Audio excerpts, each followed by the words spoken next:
Many a time I think, I've studied many things. You know, I have lived several decades already. But I also forget. So many things that I studied in the past, I have to study again. Wouldn't it be wonderful if I could retain everything? If I would have some kind of bank where everything is deposited, what I already studied, and I just press a button, there it goes. Immediately, I remember exactly what I studied. But that isn't the case. We forget also. I'm not speaking of people that lose their memory completely. But all of us, at every stage in life, forget things. Maybe as years advance, we forget more, but we all forget. There's a very interesting Jewish tradition that says the following, that when the fetus is in the interior of the mother, developing, and he's going to become a baby, there is an angel that teaches that fetus the entire Torah, the Pentateuch, all our laws are being taught there. But just before birth, an angel comes and hits him on the upper part of the lip. You know, you have a little down. I don't have it because I have a mustache, so you can't see it. But we all have some kind of mark there on top, a little lower than the rest of the upper lip. That is because the angel gave us a little hit us there, and we forgot all the Torah. So what's the purpose of learning the Torah? Why you're a fetus if afterwards you forget it all? So remember, my teacher, and I have quoted him many a time, Rabbi Soloveitchik once said the following: that means that when you study Torah, you're really reviewing something that you had learned already, and it's not the same. I thought that is tremendous, you know, because maybe what he's referring to is with the milk of your mother, the environment in your home, where the norms of the Torah exist. When you grow up, you're really growing up with something, even though you have not learned formally, you have with you. That it's part of your DNA. You have Torah in your DNA also. But I go back to my original question, why forget?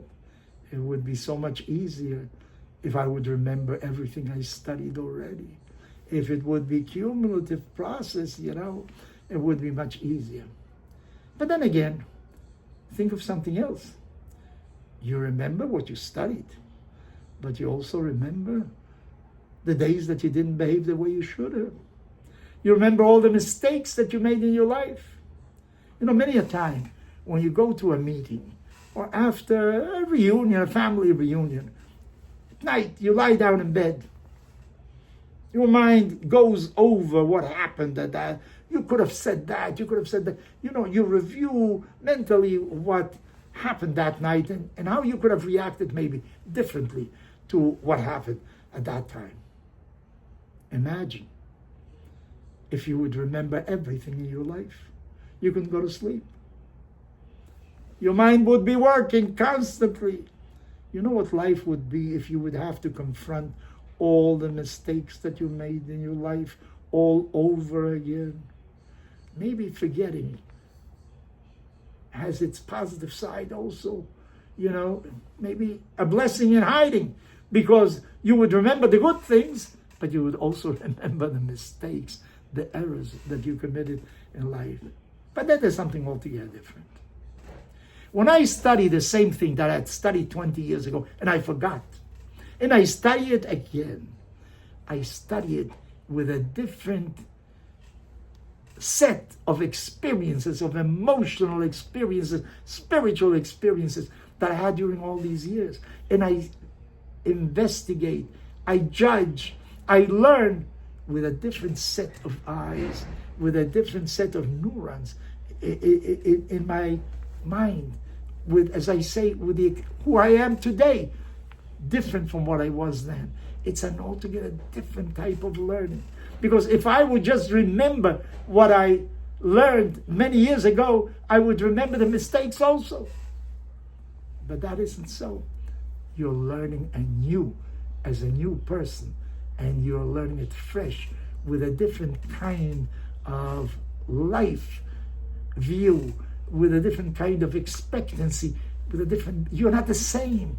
Actually, every day we are different because of the experiences we had in years by. So maybe forgetting isn't that bad. It has its positive aspects also. But in the life and in the age in which we live nowadays, ask Google, ask Chat GPT.